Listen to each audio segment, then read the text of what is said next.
जय जगन्नाथ सांग माने वर्तमान आपण मानक पई न्यू अपडेट गोटे आसी शिशु वाटिका अप्लाई तारीख महिला मानक पई खुशी खबर बयस केते दरकार परीक्षा केबे परीक्षा हेबो कि नाही गोटे गाँव केते जण अप्लाई करिवे केउ मानक एही चाकरी दिया जो मु आपण मानक संपूर्ण तथ्य देबी दयाकरी वीडियोटी को फास्ट रु लास्ट पर्यंत देखंतु आपण मानक पई हेल्पफुल हबो।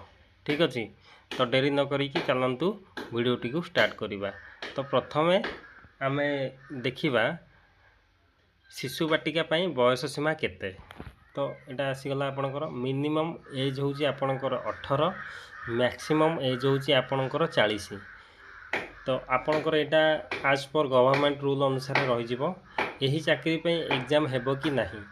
तो चलन देखिबा नो एग्जाम मार्क अनुसार नियुक्ति दिया जिवो आपण मानकर जेते भी जहाँ मार्क अच्छी से अनुसार आपण मानक पई नियुक्ति दिया जिवो। इंटरव्यू संभावना अच्छी इंटरव्यू रो संभावना निश्चिंत रहिबो संभावना भी अच्छी एटा रहिबो भी निश्चिंत। तो एटा रहिबो आपण मानकर पिला मानक जत्न नेई पारुथिबे तो पिला मानकर जत्न आपण माने नेई पारुथिबे तो सेटा आपण मानक पई निहाती देखा जिवो आपण को।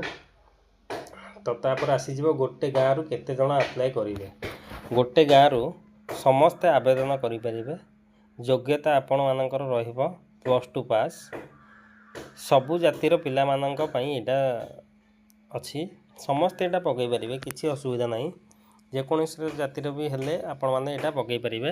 तो शिशु वाटिका अप्लाई तारीख आपणकर रही जिवो start date September 1st week रु आपणकर स्टार्ट हबो आउ लास्ट डेट होची अक्टोबर 1st वीक बुझि पेले। तो एतिकी रहितला आपणकर फुल तथ्य। तो जदि आपण मानकु वीडियोटी भल लागिछि तो दया करी सब्सक्राइब आउ लाइक आउ शेयर भी करिवे। ठीक अछि रहुछि धन्यवाद।